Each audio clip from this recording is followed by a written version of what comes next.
welcome. It's been a while since I last posted the video, and this time I decided to make a bit of work of it and make a whole series of videos about painting portraits. And I will show you a lot of tricks and how I work in a series of 9 episodes. You can follow. I will post on a weekly basis a new episode, and in every episode I will make sure that I will work out a certain area of the portrait and make it quite interesting to watch for people who want to learn about portraits or how I paint a portrait. So I hope you are interested in that, so if not, then please skip. Well, at first we need a palette, and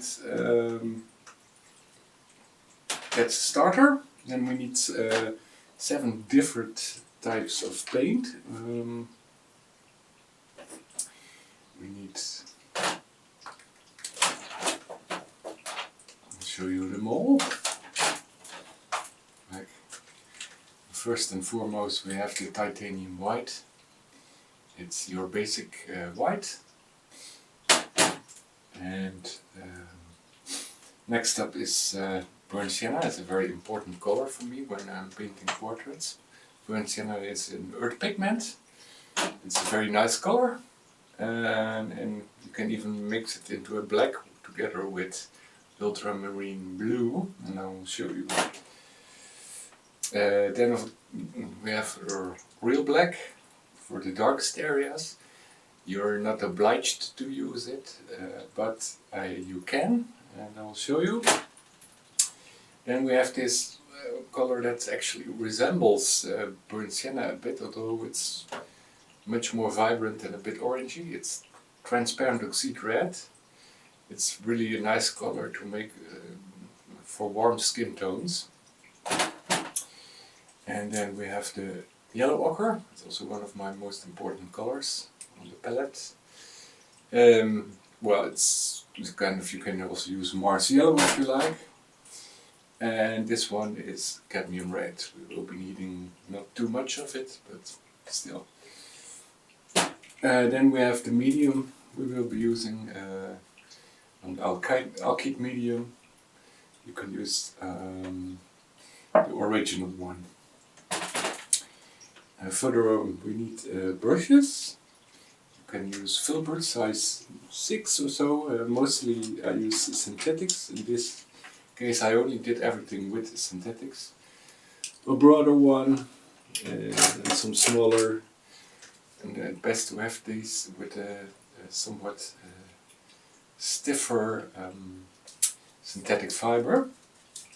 So like a rounded 1 or 2, and then maybe some flat 2 or 4.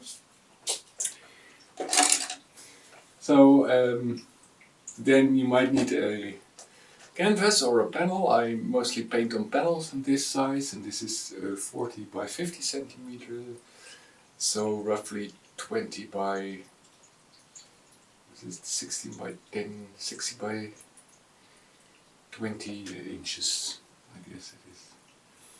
And you might also need a reference photo of the one you want to paint. And it's easiest if you just take exactly the same size as the panel you will be painting with. And of course you can also paint live from live video, but I did not in this case because it's very time consuming and many people don't have time for that. So if you really, I hope you will enjoy the whole series, and if you have any questions or remarks you want to make, please notify me. Otherwise I have also 2 videos available about painting water. They are available over as a download, and you can purchase them via PayPal or bank transfer. They are €80 each, and the duration of each video is some roughly between 3.5 and 4 hours. And I also have live painting classes, mostly in Europe. If you are interested in participating in one of them, you're more than welcome to contact me about it, and I will send you information about dates and locations in Europe. They are partly in other languages, but I also, on each separate occasion, I offer English as well. So let's get started. The next episode will be the first one, and I will explain the build-up. Please, if you are following to actually practice, don't stress about the process, you know, everything will be fine. Once again, if you have any questions or anything, please contact me. So I hope you will enjoy. I will post the first video right after this one, so you can get started if you like. Thank you.